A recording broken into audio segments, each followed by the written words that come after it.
Hello and welcome. My name is Gabriel Dorsey.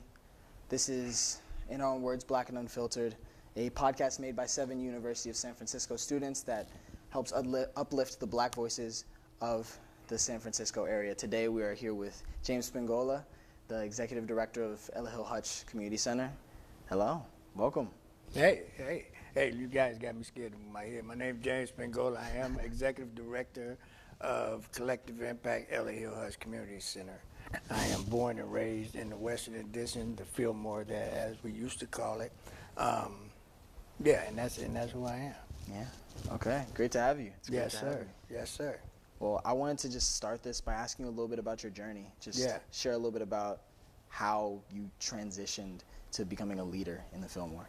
Yeah, I don't know if you want to call it a leader or not. I mean, Executive Director. Yeah, I mean, Executive Director. I never actually really pay attention to titles. You know, I go in, everybody in my space has, a role they play. I'm like I said, I'm born and raised around here. When you come in, I'm gonna give you this, right? Because we gonna go a little unfiltered now. So I tell everybody all the time, when you come through there and you say, hey, where's James? Where's James Spingola at? People look at you like, who you talking about? Yeah. But if you come through that door and you come into this district, right, or a lot of places in San Francisco where we at, right? Okay. You go in there, you say, where Uncle Stank? Everybody, oh, he over there, he down there. They know who I am. And it's just, people ask me all the time, like, what, why you letting them call you that? Because I tell everybody, people don't get it, I'm 64 years old. I just made 64. And people don't get it. The reason why I hold on to that motto is that, when young people come in there, your age, and they got stuff going on, and they come in there and they they want to talk, and they come in and they say, where James at? You don't let your guards down. They don't undress it, right? But if they come in there and they say, hey, where Uncle Stank? I need to see Uncle Stank. You automatically see the guards go down, right? And you automatically see the conversation finna happen. And it's gonna be a real conversation, and it's gonna be they able to, kind of undress some of the armor. Because, a name like Uncle Stank is like, I was just telling somebody today, when people call me Uncle, I'm Executive Director, I'm Juvenile Probation Commissioner, and I'm Uncle Stank, right? And I'm Mr. James. But I tell everybody, for me, Uncle Stank, is, I take more pride in that than I do in any of them titles. Because, I take care of my community. I look out for my kids. My whole purpose in life is making sure that my community is okay. And it's just who I am. And I've been like that all my life. And when you say my journey, and that's where my journey come from. Like I'm born when Harlem of the West was just kind of dying out. I'm born in the '60s. And, the Harlem of West was kind of dying out. By the time I started being able to go outside, it was just the old Fillmore. But, the music and all that was still there. But, it was mostly gambling shacks and, cobbler houses and, barbecue spots. And, it was a little bit, it wasn't a lot of, it was still music, but it was, it was more bars than it was just jazz clubs. Okay. That kind of stuff just was, and that by that time, I think, urban renewal had came through, Now tell me about that. Yeah, if you want to talk about urban renewal was, if you ask folks that's been around a long time, urban renewal had another name. It was Negro removal. It was like, get them out of here. So urban renewal was, they came down in them buildings you see over in Fillmore. That stuff started back in the 40s. Urban renewal started back in the 40s. Redevelopment came in and started moving. They came in. It's a whole process that happened. Then it went dormant for a while. and it was about moving black folks out of the Fillmore and building them centers. And because what people don't realize is Fillmore, Western Addition, it kind of sits like right in the middle of San Francisco. It's like the heart of San Francisco, right? I tell everybody, you can leave this building right now. You can be anywhere in San Francisco within 18 minutes. So it's a couple of miles that way, couple of miles that way, couple of miles that way. And folks think San Francisco is big. It's not. San Francisco is only 7 miles long, 7 miles wide. I think we got a population of 900 and some thousand right now. And the Fillmore and Western Addition is just one of them. It's one of them spaces where we got a whole bunch of old Victorian homes. It's just we didn't know as black people back then. We didn't know the value what we had, but they did. Mm-hmm. That's why they came in with the redevelopment and the urban renewal, and let's just get them out of here. We're going to beautify the space. We're going to let y'all come back. And we never found our way back. But didn't do it for us. Is that part of what kind of brought you to community work? No. Like, hey, they're not serving our community. No. I mean, I didn't choose it. No. I didn't choose community work. My story is a little different than a lot of people's. I didn't choose this work. It chose me. But like I said, I tell people all the time, like I was telling you earlier, I've been taking care of black people all my life. It's what I do. Even when I was in another life, I was taking care of black people. When I was young, I grew up taking care of people, right? When I was young and, I was racking pool balls and used to go get up, I think about 6, 7, 8 years old. I used to get a milk crate and make 25 cents every time the pool game was over, where I would put the milk crate on the bottom of the pool table, climb on the table, rack the ball, and everybody would give me 25 cents. I hung out in pool halls. Okay. So in the process of hanging out in pool halls, I find myself when I was young, like down Fillmore Street, I just found myself, that was the space where I was able to get my hustle on. Being young, 7, 8, 9, my mom worked 2 jobs. So I would go to school, come home, and she made sure I'm in the house, made sure I ate. And as soon as she left to go to work, I broke back down the street. I run right back down the street. I got to go down here and make me some money. I just grew up, around people that always was hustling. Because, when you talk about the Fillmore, even in the Harlem, that's where you came to learn, if you want to be in the fast life, you came to the Fillmore. And that's what's different between the Fillmore and the Bayview. If you came to San Francisco, you migrated to San Francisco and you actually came for a job and you wanted to work, which a lot of folks came from the South and that's what they wanted to do. You went out to the Bayview and you got a job at the shipyard, you did all that. Everybody out there was buying homes, and it was just that, it was more family oriented than the Fillmore. So when you came to the Fillmore, most of the people I met out at the Fillmore was coming from Memphis, from Carolina. There's a lot of game in Memphis back in them days, So people think that, all the game came from, San Francisco and the Harlem of the West. No, all them cats came from the Midwest and they came from everywhere, and they came because this is where the hustle was. This is where it wasn't nothing to be walking down the street and see, Sly Stone, if you ever really know who Sly Stone was, or Tina Turner and Ike, coming out one of the clubs or something. This is where if you played music and you wanted to be, get noticed and you wanted to, have some fun, this is where you came to. You came to the Fillmore. Because that's where everybody, that's where the life, that's where the fast life was, And you like that culture? Huh? You like that culture? Did I like that culture? I didn't. It wasn't that I liked that culture. It was, I grew up in that culture. It was party. It was who I was. It was what raised me.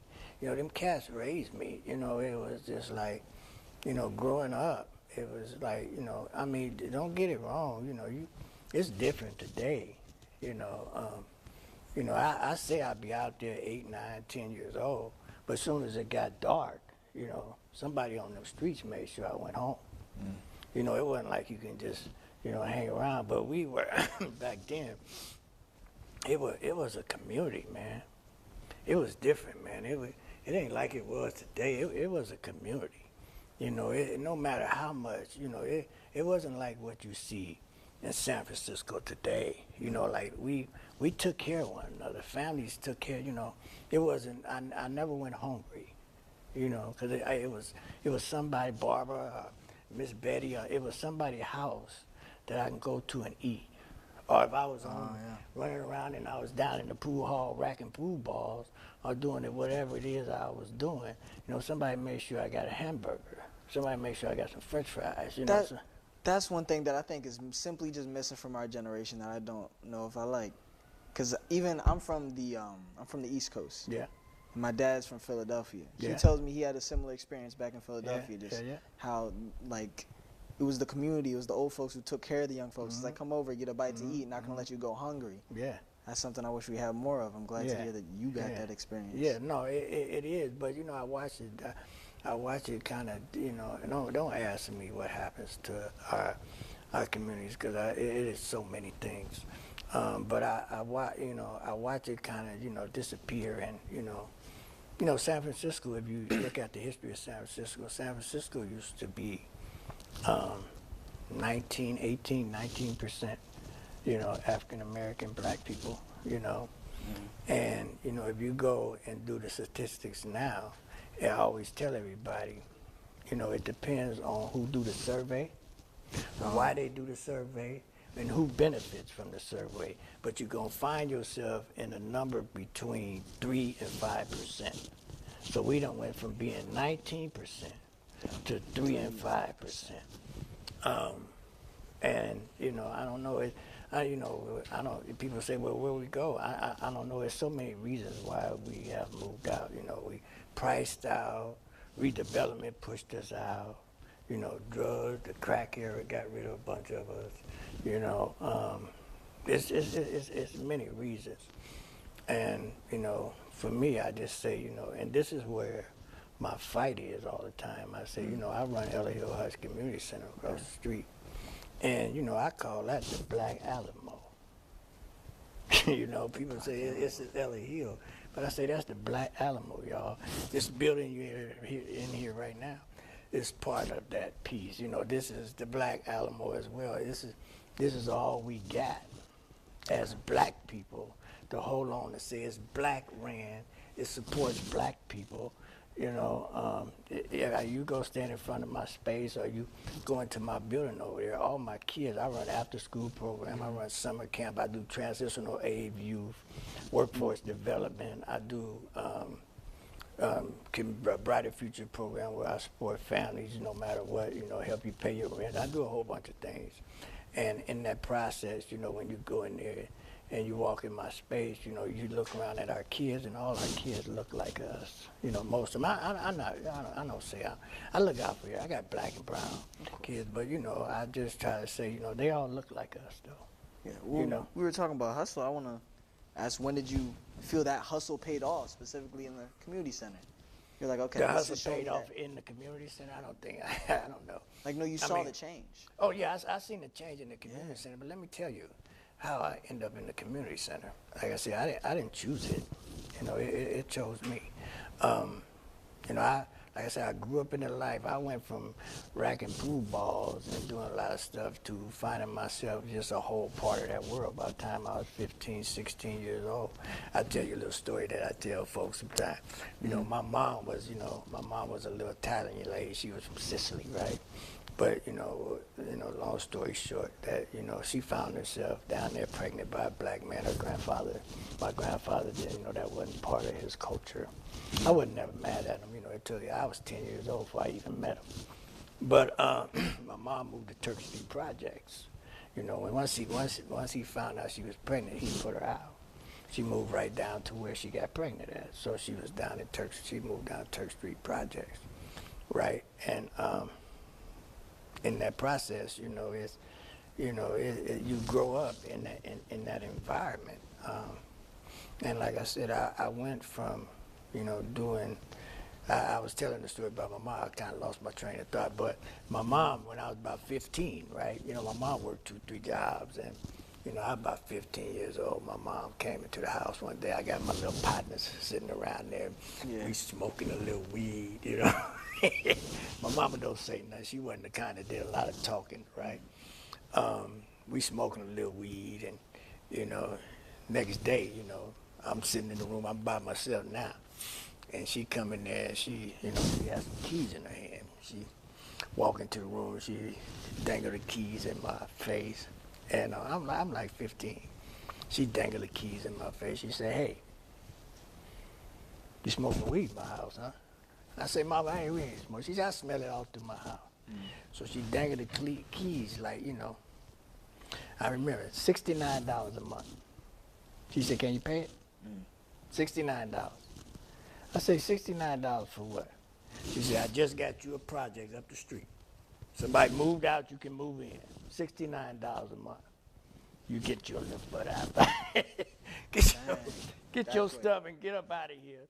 And, you know, I'm going to tell you, I'm going to put you out of there if I come through there and you don't graduate from high school. If I get this call from the school and you don't graduate, I'm going to put you out of there. So you're going to be homeless."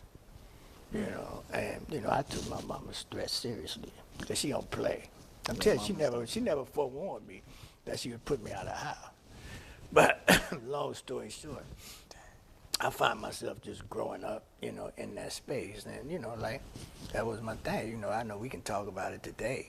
You know, I started selling weed. You know, I living in a project, 2-bedroom. I remember the address, 755B Hayes Street. And, you know, just from there, I just progressed. You know what I mean? I just progressed into getting into that life. So everything in that life, you know, I have participated in. You know, it was just, you know, I look back now and I said, you know, wow, God took me through all that he took me through in my life just to drop me right back into space I'm in right now. And I remember, you know, right there where Ella Hill was, we used to have a little liquor store right there on Buchanan and McAllister called Virgo's. You know, I was down in front of that liquor store hustling at the age of 7, 16, get out of school, go down there, sell your little weed, hang out, you know, you're hustling down there. So I was hustling down there. And, you know, got in some trouble, got into it with somebody, got shot, you know. He shot me in the back a couple of times. And, you know, shit, it didn't do nothing, you know. The crazy part about it He is didn't do nothing. No, Got shot in the back a couple times. Shot in the back one time, and turned around, shot in the front again. And you know, it's such a, but you know, the way that I thought back then was, you know, shit, you know, that shit, you know, I lived through it, and shit, that's a badge of honor, you know. It's like, wow, I said, it wasn't 4 or 5 days, I'm right back down on that same corner, doing the same thing. I like, wow, you know, this is my training, you know, That's incredible. These are my thoughts, man. I just like, wow, you know, back and forth, in and out of institutions, you know. And, you know, at the age of 20, shit, I was, you know, I had did so much. I was at the age of 20, man, I was opening my own liquor store in the Mission over there off Silver Street. I was 20 years old. I applied for a liquor license. I had this guy who was helping me out and, you know, opened my own liquor store. I had my own business at the age of 20. People who knew me knew me. You know, it's like, young man, I'm balling. You know, I'm balling. I'm in the stuff, man. I'm doing a little everything. You know, I'm thinking I'm gonna clean up. I'm gonna stop doing all the bad stuff I do, and you know, I'm gonna be okay. Something new. Yeah, I got a business, but you know, at the end of the day, I'm gonna tell you, this is how my mama was. I can go back to my mom, right? And when I got ready to buy the store, because my auntie and them had stores and a hotel down in the Tenderloin, so you know, I told my mom, I said, "Mom, I'm buying me a liquor store." She said, "Boy," she looked at me. What'd she say? She said, "Boy, she said, let me tell you something." She said, "I see you every day around here." She said, I know what you do. She said, you ain't got 110% to put in nothing. She said, you ain't got it in you. So she said, know what kind of business that is. I mean, that's your business. I mean, you have to get up every day. That means you have to go open up. You have to make sure you stay stocked up. You have to be the one. That's your job. And don't, she said, you ain't ready. I said, yeah, Mom, I'm ready. Yeah, I like, Mom, I'm ready. I got this, right? And when she, I got this, she said, well, let me tell you, don't call me. She told me, don't call me when you can't get up or whatever. Long story short, man, I stayed in there about 3-4 years, and she was right. I didn't have it in me. I was so caught up in the streets. I was so caught up in the life that I didn't even realize what I had. I didn't realize what I had going on back then. Wow. I didn't even know about that. No, you don't know about a lot of things. But I'm sure that still built you. That was still just the beginning. And I think that's before I even got there, life has taken me through so much, man. By the age of 18, I had been shot almost 5 times. So that was one of 2 or 3 incidents. Like I said, I grew up in it, and back and forth and in and out of jails, and Wow. And Well, at the end of it all, and I don't mean to cut you, but at the end of it all, as I think about it, it was like, but it built who I was as a man. When I look back and finally I find myself in a federal institution, with 188 months. Now you go back and add all that up. Add that up. And in that process, I sat there and I told everybody, I said, man, I'm done, y'all. I said, I just can't do this no more. I'm through. And, I sat there and, I realized that's when, I tell everybody all the time, let me tell you something, as a young man, my mama said it to me before. I said, just because you become an age doesn't mean you become a man. Doesn't mean you're grown up. Yeah. That don't mean you become a man. Just because you become an age, because you better take a look around you. You got a whole bunch of what we call old fools that's around. You look around and say, man, how you get this old and be this foolish? When you think about it. What do you think makes a grown up? What do you think makes a grown man? When you talk about going into your manhood, you talk about growing into your manhood, it's a lot of things. But, for me, it was realizing that, for me, it's going to be, you'll know yourself as a young man when you finally reach your manhood. For me, it was just understanding that my actions didn't just impact me. My actions impacted everybody around me, because everybody around me depended on me. Everybody around me was, I was hurting them just like I was hurting myself. So when I would go away, it was like, they was in jail too. When they see me in the hospital shot up or something, they beat up too. So I'm glad to hear you say that, because I was questioning myself, trying to become a man as well. I was like, what makes a man? And what you just said is so incredibly similar to what I came to, which was basically someone who's immature. They care about themselves. They don't care about other people, and they care about now. Yeah. People who are mature, they care about those around them. Yeah. And focus on them in the future. Yeah. And I think that fully just hits on that. Yeah. Point. No, it is. But you realize too. I mean, I said to somebody earlier today, I am an extinct species, man. And when I say that, it's just like I look around at, just the work that I do today, and I look around at a lot of the people that I grew up with, and, folks my age, and, they still, out there, they still hanging out, they still have that same mentality that you just described. It ain't about, everything else. It's about me.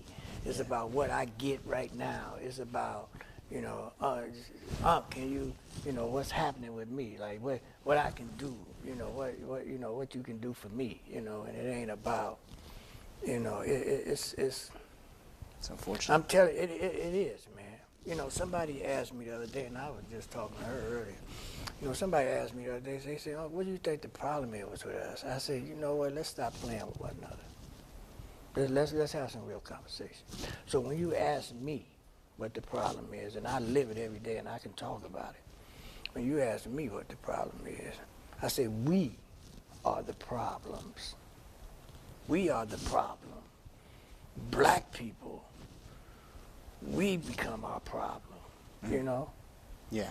And it's sad sometimes, man, because we just can't seem to pull a togetherness together. We can't look out, you know, for one another. We can't come together and work together.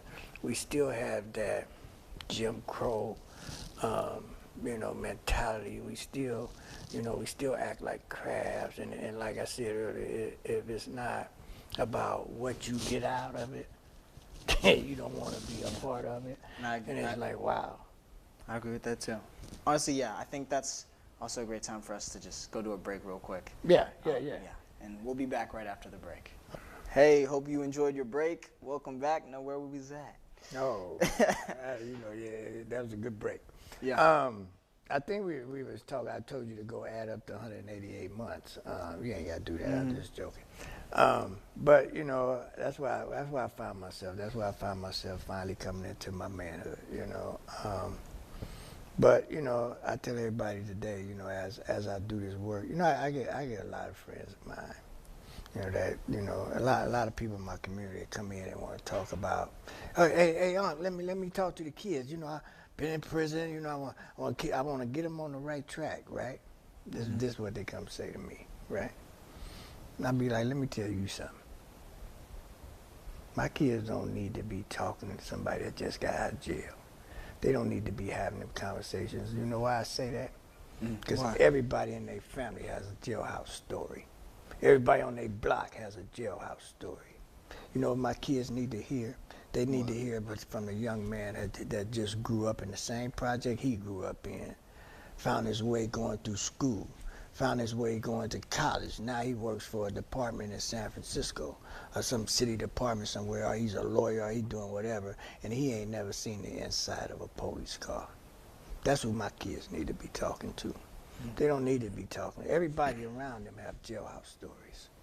You know, so let's talk about how the person that navigated his way through all that can tell his story. Like I grew up where you grew up, man.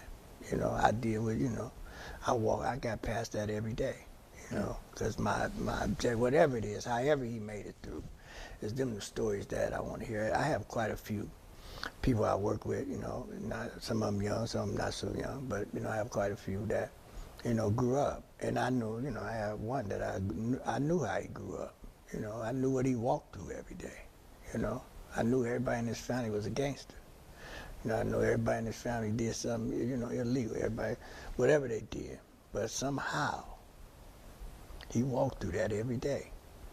Walked out that house with guns sitting on the table and everything. He walked through that, got on the bus and went to school, right? Graduated, went to college, came back, got a real good job. It's like, wow. So them the stories that, you know, I want my young people to hear, you know? Because, you know, I don't talk about my past history. I don't like to talk about jail, you know, because the reality is, jail is, you know, people talk about institutions. Jail is not, federal institutions is not institutions. They industries. They manufacture products. They have $1 trillion contract with the Army and Navy. They make all the Army uniforms. They build Hummers. They do jet starters. They make cables. They make tires. They do all that. They have $1 trillion contract. Army and Navy, they got over 1,000, they got a couple thousand industries that they call federal institutions that they put people in. But when you go up in there, you're gonna be working, you know? So, you know, it's, you know, people in there and it's so messed up, man.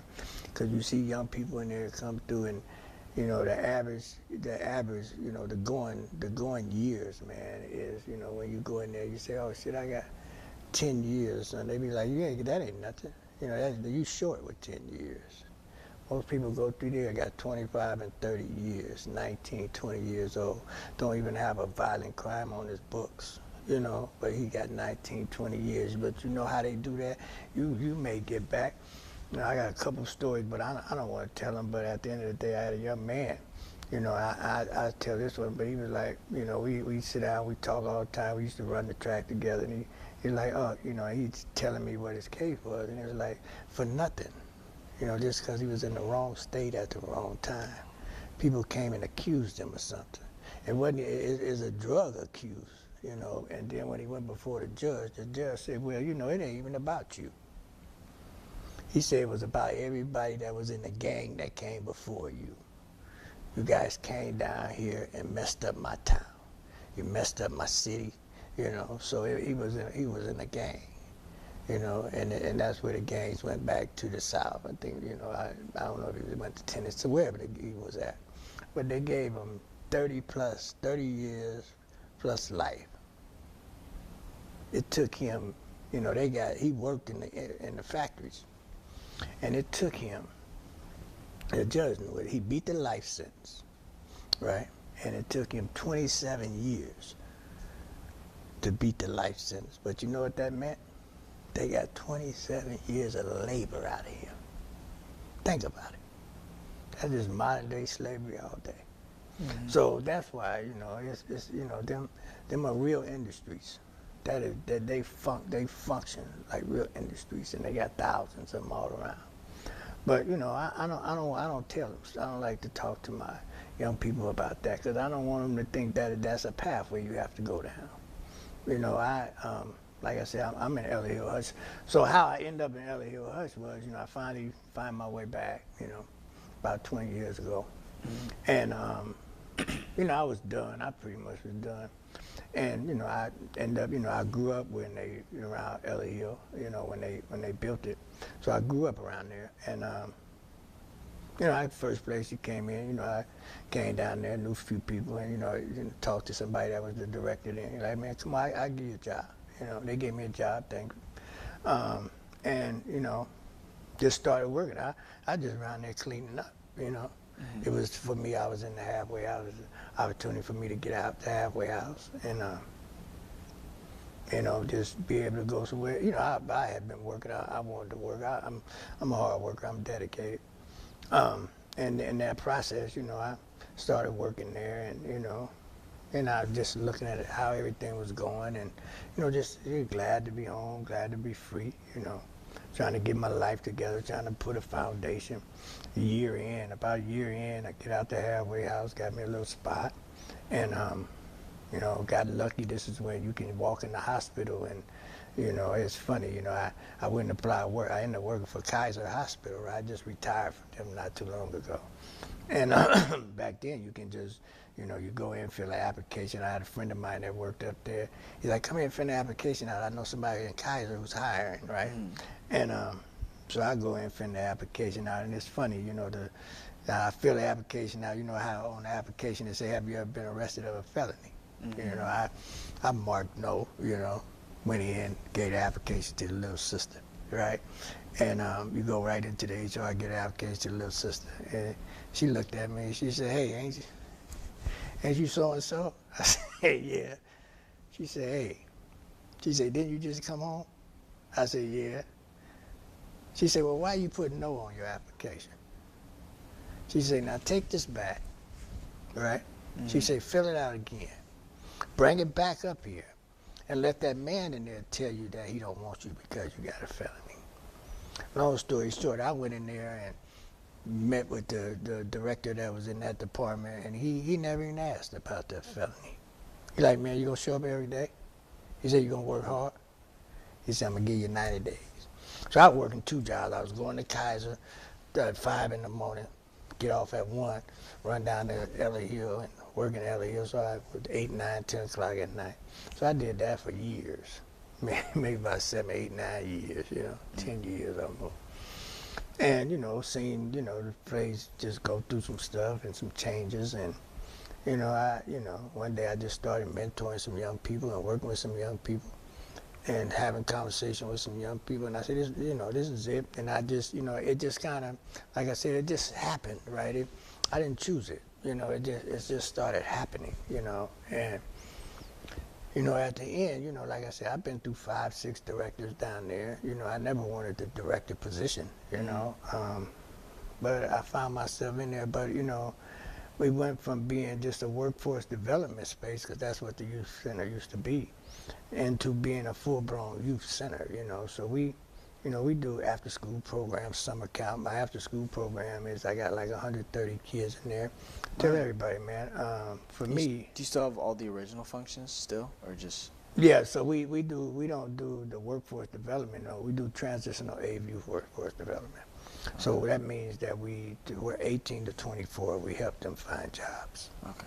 So, and then, you know, what we do is we have,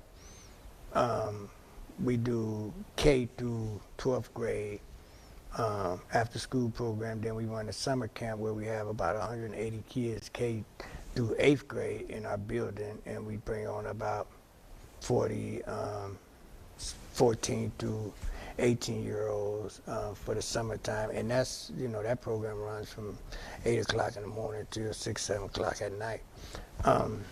But, you know, what I have been blessed with is that, you know, our young people, I send a lot of young people to college. You know, that's my thing. You know, I love seeing young people go to college, especially when they go to colleges outside of San Francisco. You know, it's important to me that our young people get out and have an experience. You know, you just get away from home. You don't need to be at home. Just get away from home. You know, just San Francisco. Go grow up. You know, like you get opportunity to go grow up. And you know, I said, you know, when I was growing up, nobody ever talked to me about college. Nobody had a conversation with me about college. College wasn't even on my radar. Shit, all I know is my mama told me I had to graduate from high school. And so that was my only objective, right? I wasn't thinking about college. I graduated from high school, make me some money, open me a business, and you know, I'm on from there. But you know, the day I send 100 some kids to college. I got maybe 200 kids I done sent to college. But I'm able to do that. Not that I am an educator. That's not my role. But what I do is I surround myself with college students. So all my staff are college students, right? So when our kids come in here, you know, and they start, so what they start talking about is college. Yeah. So now, you know, matter of fact, we do a college tour next Friday. They're going to North Carolina or something. Okay. So somewhere, but Virginia, North Carolina, they're going somewhere. But it's a HBCU, a couple of HBCUs. So they, you know, we have 100% graduation rate. So every kid that comes through my program, right,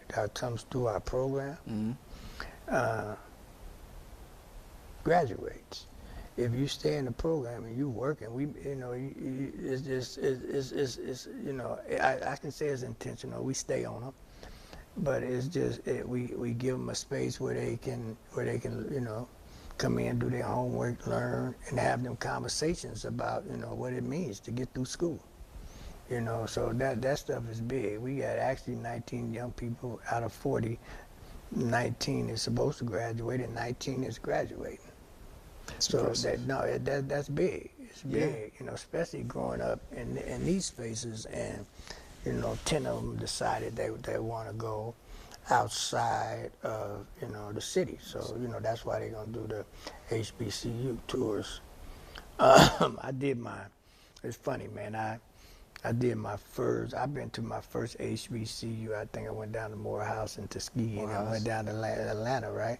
Yeah. And I was in Atlanta, and, you know, my first time really going to Atlanta. But, you know, when I went into the colleges, right, I was like, wow. You know, what I said was that what moved me so much was that, like, wow, man, this is what San Francisco missing, right? It's this black culture. Oh yeah, you know what I mean. So when you go in there, and it's just that black culture. You know, that San Francisco, that we don't have that. You know, I try to create something, but San Francisco doesn't have that black culture. Yeah. You know? I do. It's just like, it's different, man. It's different, and we just don't find it. I don't know, you went home last summer, didn't you? Or did you stay I up did. at the I went home dorm? that summer. But also, Right. you talking about Morehouse? That was one of the colleges I was applying to. I Yeah, visited. no.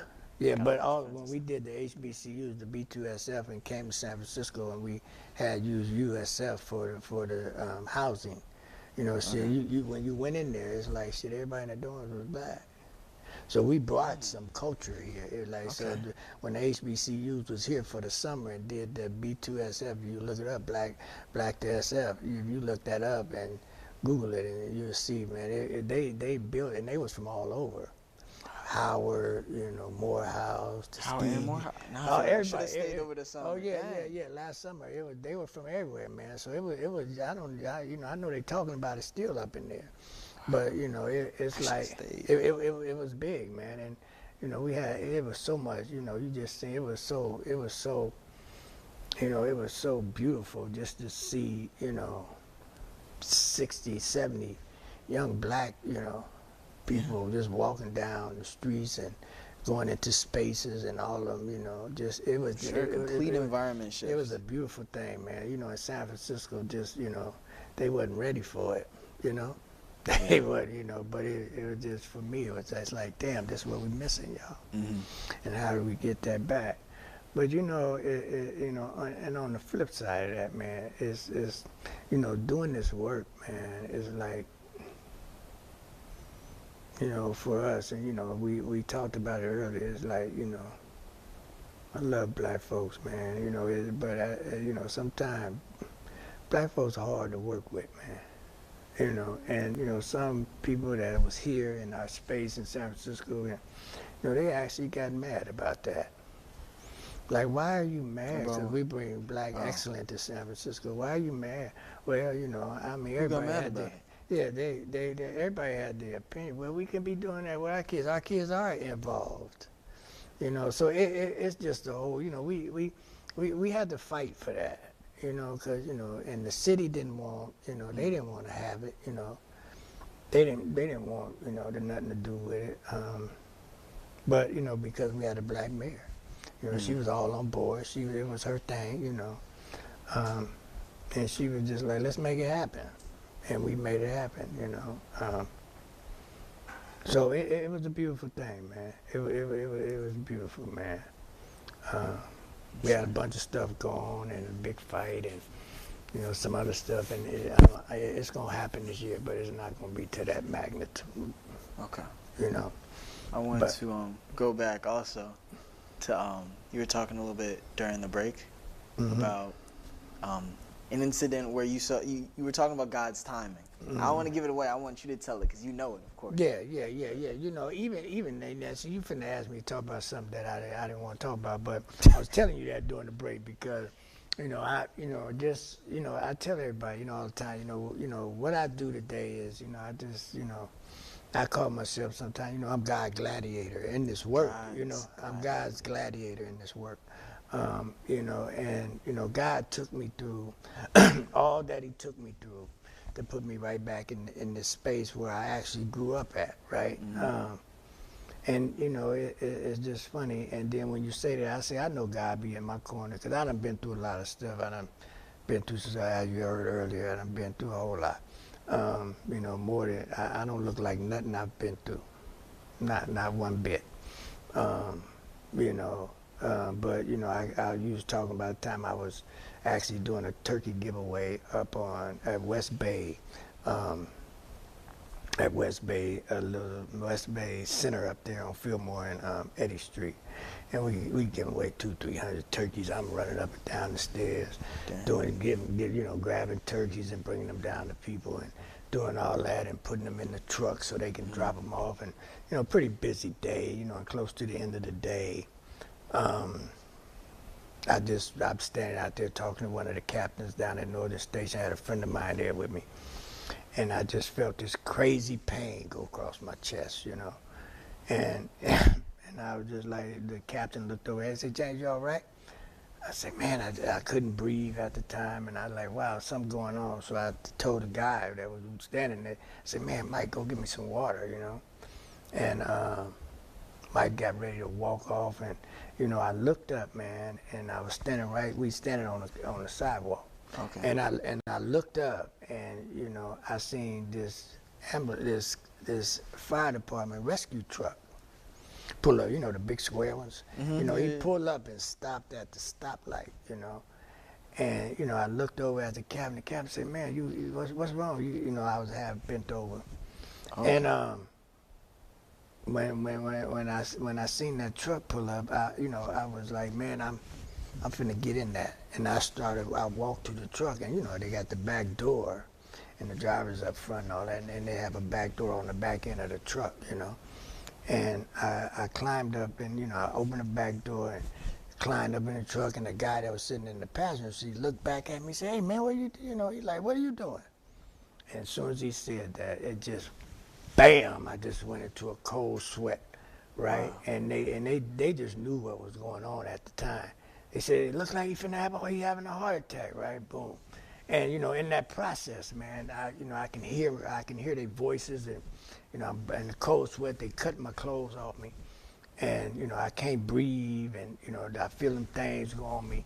And I hear them in their voices that, hey, we got to get them to General, which is about 2-3 miles out. And I heard myself saying, I ain't going to make it. I said, I ain't going to make it to General. I said, man, I'm a Kaiser patient. 2-3 blocks up, you got to get me to Kaiser. So they, okay, but, so we shoot me to Kaiser. As soon as they put up in front of Kaiser and I get out, they, the doctors and all them already waiting on me. Mm-hmm. So as soon as I get out, they right there. They already start working on me right there at the front door.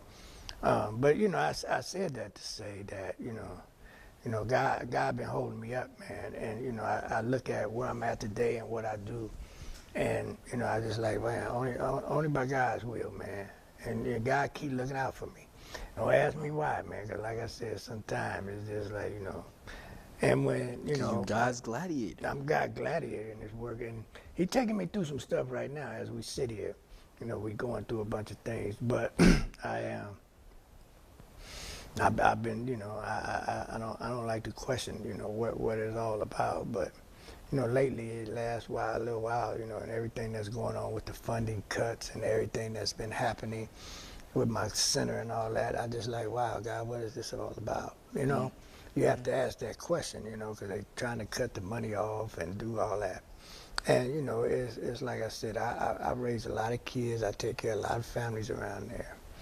And I've just been wondering, what it's about. But, doing that work in them communities, I tell everybody, if you, a lot of people say, hey, I want to come in, I want to do some community work, I want to do all that. But the reality is, it ain't for everybody, man. Working in our communities and, doing that work ain't for everybody. You have to wear, I say it all the time, you have to wear a certain kind of body armor.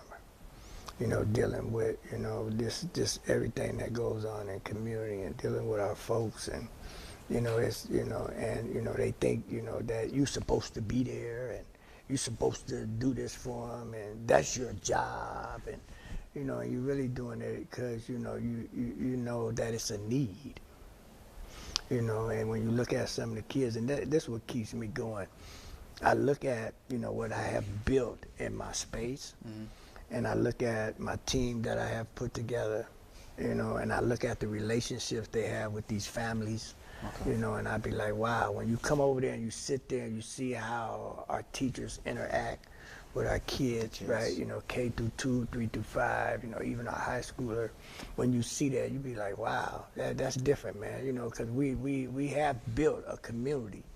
We have we have made, we made it work, man, and everybody has a relationship with their kids. I tell everybody, I've been getting beat up about a lot of stuff lately, and they ask me, well, James, how do you measure your impact? I say, well, let me tell you.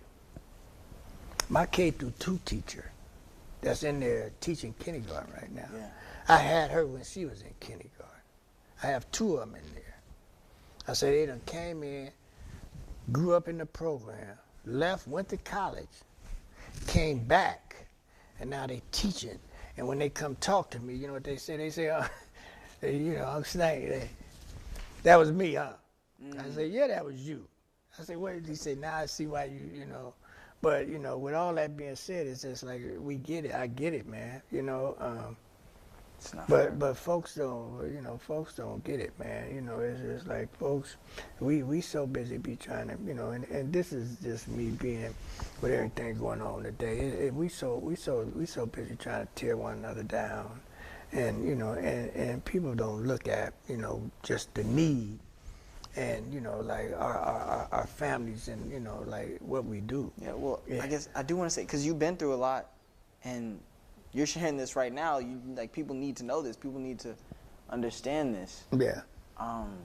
You said a lot about just like experiences you've been through, and we're actually kind of starting to wrap up. But I Yeah. want to say on that note specifically, what do you have to say to people Yeah. about just like improvements you want to make? What do you have to say to the youth about how to move forward? I don't know if we talk about improvement, but I do know that we have to make sure as a community, man, we have to take care of one another. As a community, if we not taking care of one another, ain't no saviors coming in for us right now. It's not finna happen. If anything, they are trying to remove you. And if folks don't see that now, it's just like we all we got. With everything, just look at, what that new regime is doing up in there, and nobody's in an uproar yet, and I just don't understand. It's like right now, it's just like everybody is just like, well, it ain't hit me yet. About time it hits you, it's gonna be too late. You're gonna look up and say, well, shit. Well, I say you should have. You should have reacted right now, because it's we all we got, man, and everything that we have accomplished in this world and in this nation right here is they're trying to take it away from us. They were just think about it, man. We so far removed from everything, and people think that it's not going to impact them.